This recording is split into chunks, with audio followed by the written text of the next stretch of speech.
We're back here at the ICF site.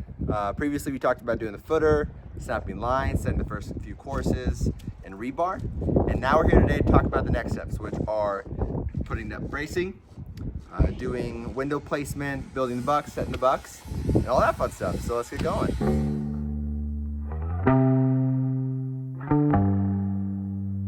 So with our first video, we established the first two courses. So now we've continued up about 6 courses now. Looking over here, we have 3 window heights. So our goal is to make sure all the windows are at the same height, all the way around the house, no matter the size. So we have a 6-foot tall window here, we have a 4-foot tall window here, and over in that bedroom we have a 5-foot tall window. As you can tell, these 6-foots are a lot lower to the ground than the 5-foot and the 4-foot. All of that's intentional, and it's the most important part with layout. After we established our 3-4 courses, we were able to pull layout exactly where the windows are gonna go and the height. And then we decided to start building up so we can start cutting out where the windows are gonna go. Walking over here, you can see our brace that we've installed. We have vertical bracing, which we've screwed into each course. This is our diagonal brace. We attach it near the top and stake it into the ground here at the bottom.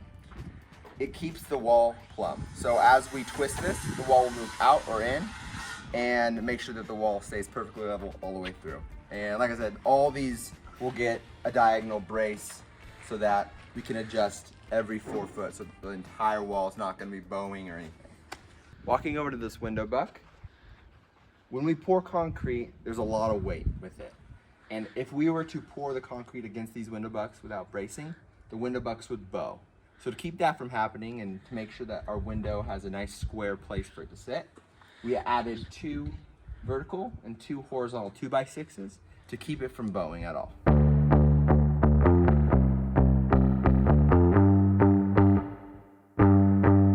After we complete the living quarters, we'll move on to the garage and construct the garage.